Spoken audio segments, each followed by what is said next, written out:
Walk into any American kitchen and open the pantry. Somewhere between the cereal boxes and the pasta jars, you'll find it. A jar of peanut butter. Maybe two, maybe three different kinds. It's been there so long. Part of the landscape of childhood lunches, post-workout snacks, midnight spoonfuls straight from the jar, that most people never think to question it. It's just peanut butter. Safe, familiar, American. But if you actually stop and read the ingredient list on some of those jars, something odd happens. You start noticing things that don't quite add up.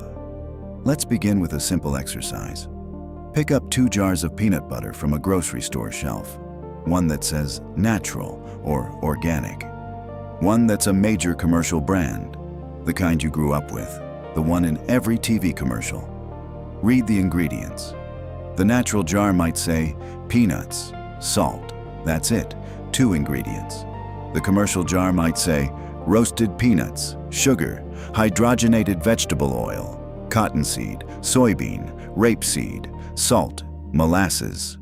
5 ingredients, 3 of which aren't peanuts. Now here's the question nobody asks out loud, but everyone wonders when they see this. Why does the commercial version need all that extra stuff?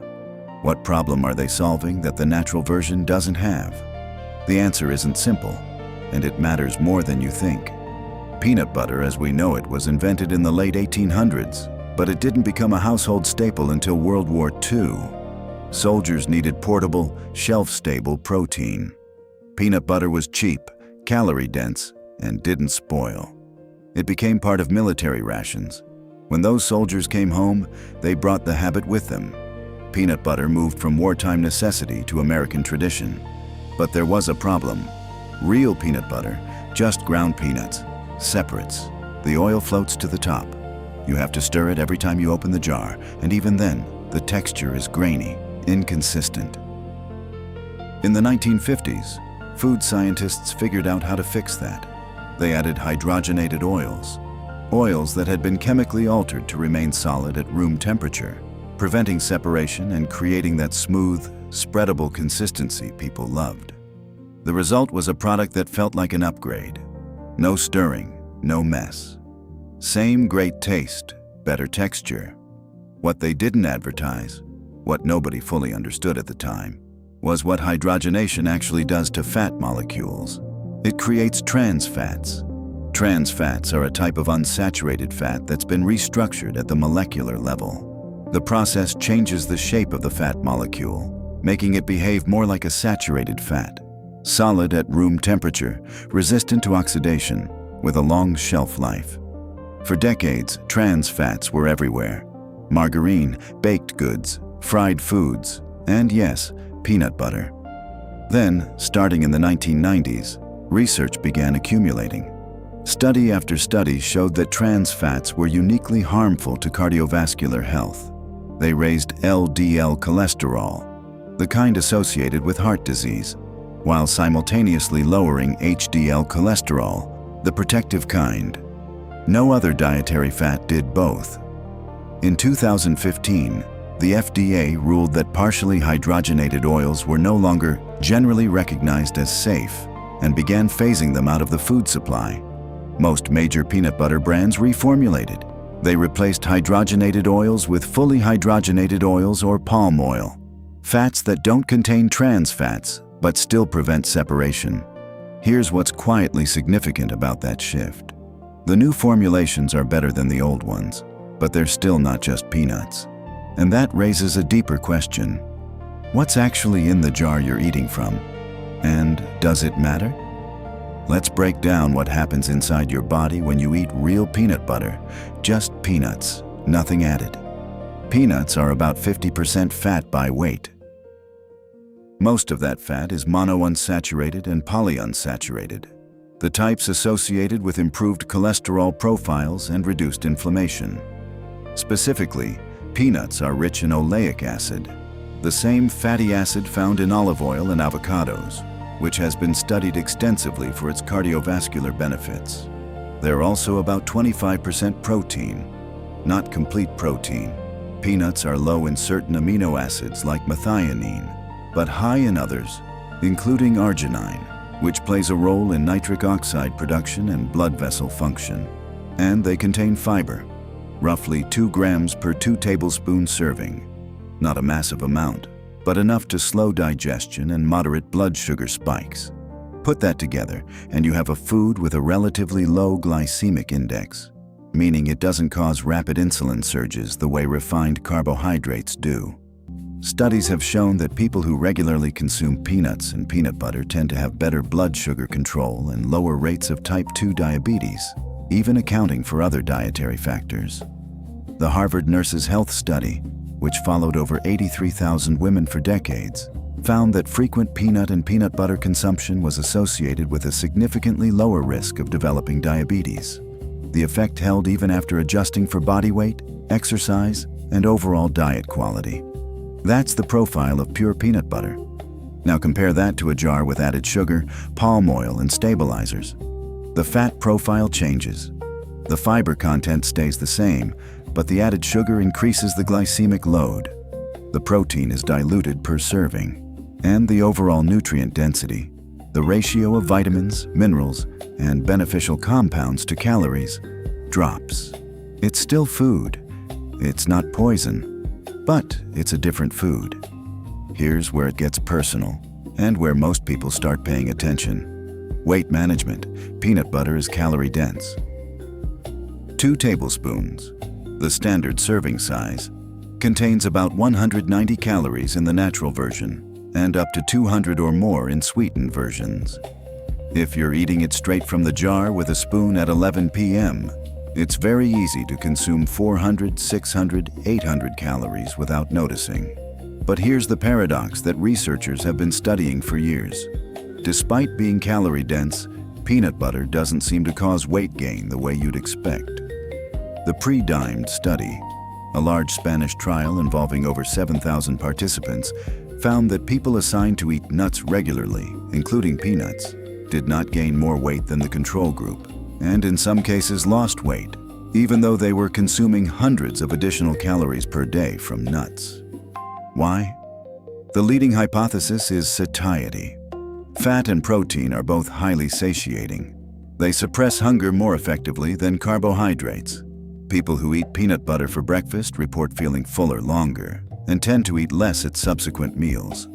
The net caloric intake over the day may not increase, even though the peanut butter itself is calorie-rich. But that effect depends on the type of peanut butter. The natural version, high in fat and protein, low in sugar, produces strong satiety signals. The sweetened version, with added sugars that spike and crash blood glucose, may actually increase hunger later in the day. So the jar you choose isn't just a matter of taste or price. It's a metabolic decision. There's another dimension to this that almost nobody talks about: aflatoxins. Aflatoxins are toxic compounds produced by certain molds that can grow on peanuts during storage. They're among the most potent naturally occurring carcinogens known. Long-term exposure, even at low levels, has been linked to liver cancer in population studies, particularly in regions where food storage conditions are poor and regulatory oversight is weak. The U.S. has strict limits on aflatoxin levels in peanut products. The FDA tests regularly, and contaminated batches are rejected. As a result, aflatoxin exposure from American peanut butter is considered negligible for most consumers. But it's worth knowing that the risk isn't zero. Some independent testing has found low levels of aflatoxins in commercial peanut butter, well below regulatory limits but detectable nonetheless. For people who eat peanut butter daily, spoonfuls in smoothies, PB&J sandwiches, post-workout snacks, cumulative exposure over years adds up. It's not a reason to panic, but it is a reason to buy from reputable brands that source peanuts carefully and test rigorously. And here's a detail that matters. Organic peanut butter isn't automatically safer from aflatoxins. Organic certification relates to pesticides and farming practices, not mold contamination. What matters is how the peanuts were stored and whether they were tested. Let's talk about what peanut butter does in the brain, because this part is genuinely fascinating. Peanuts are a decent source of several nutrients that play roles in cognitive function. Vitamin E, An antioxidant that protects cell membranes from oxidative damage is found in meaningful amounts. Magnesium, which is involved in over 300 enzymatic reactions, including those related to neurotransmitter synthesis, is present. And niacin, vitamin B3, which supports energy metabolism in neurons, is also there. But the most interesting component may be resveratrol.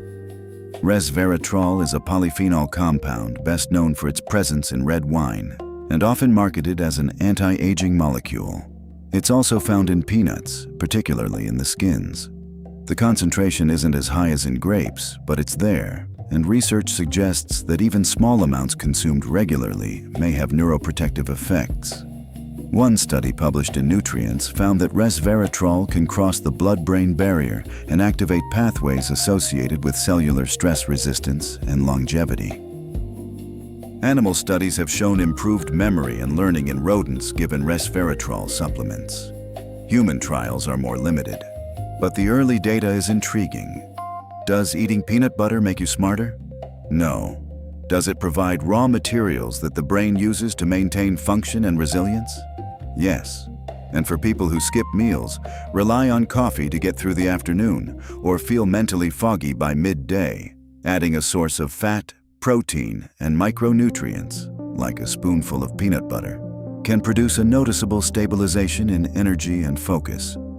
Not because peanut butter is magic, but because the brain runs on glucose, and peanut butter slows the absorption of glucose into the bloodstream, preventing the spikes and crashes that impair concentration. Now, here's the part where people get confused. Peanut allergies. Peanut allergies have increased dramatically over the past few decades, particularly in developed countries. It's now one of the most common food allergies in children, and reactions can be severe. Anaphylaxis, hospitalization, even death in rare cases. For years, the medical recommendation was to avoid giving peanuts to infants and young children to prevent sensitization. The logic seemed straightforward. Delay exposure, reduce risk. Then, in 2015, a landmark study called the LEAP trial turned that advice upside down. The trial found that introducing peanut products to infants early, between 4 and 6 months of age, dramatically reduced the likelihood of developing a peanut allergy later in life. Children who were given peanut butter or peanut powder regularly during infancy had an 81% lower rate of peanut allergy by age 5 compared to children who avoided peanuts. The finding was so robust that it led to updated guidelines from the American Academy of Pediatrics. Introduce peanuts early, not late. The mechanism isn't fully understood, but the hypothesis is that early exposure trains the immune system to recognize peanut proteins as safe, rather than as foreign invaders to be attacked. This is a perfect example of how our understanding of food and health can reverse completely based on new evidence. What was once considered dangerous is now considered protective, but only if done at the right developmental window. So what does all of this mean for the person standing in the grocery store aisle, looking at 20 different jars of peanut butter? It means the choice matters more than you'd think. If you're buying peanut butter for its nutritional value, for the fat, the protein, the satiety, the micronutrients, then the ingredient list should be short. Ideally just peanuts and salt. Maybe a small amount of added oil to improve texture, but nothing with sugar listed in the top 3 ingredients. If you're buying it because you love the taste and texture of the commercial version you grew up with, that's fine too. Just know what you're getting. It's a different food. It has added sugars, added fats, fewer nutrients per calorie. It's still enjoyable. It's still a source of some protein and healthy fats, but it's not the same as pure peanut butter, and pretending it is leads to confusion. The bigger point is this. Most people treat peanut butter as a single category. It's not. There's peanut butter that's basically a whole food, minimally processed, nutrient-dense, metabolically beneficial when eaten in reasonable amounts. And there's peanut butter that's closer to candy, sweetened, stabilized, engineered for shelf life and palatability over nutritional value. Both can coexist in your kitchen, but you should know which one you're reaching for and why. There's something quietly humbling about realizing that a product you've eaten your entire life, something so ordinary, so American, so deeply embedded in the culture, has layers you never considered. Peanut butter isn't just a food. It's a case study in how processing changes nutrition, how marketing shapes perception, how regulation protects public health, and how our bodies respond differently to different versions of what looks like the same thing. It's also a reminder that small choices compound. The difference between natural peanut butter and sweetened peanut butter might seem trivial on any given day. But over years, thousands of sandwiches, hundreds of jars, those differences add up in your blood sugar regulation, your cardiovascular health, your weight, your energy levels. You don't need to obsess over it, but you also don't need to ignore it. The jar in your pantry right now contains a story, a history of agriculture, food science, public health policy, and metabolic research. And now you know how to read it. There's a whole world of this kind of thing. Everyday products, ordinary foods, habits you don't think twice about, that turn out to have entire fields of research behind them. If that interests you, maybe stick around. New video every week. Same approach. Go deeper, think slower, see what's actually there.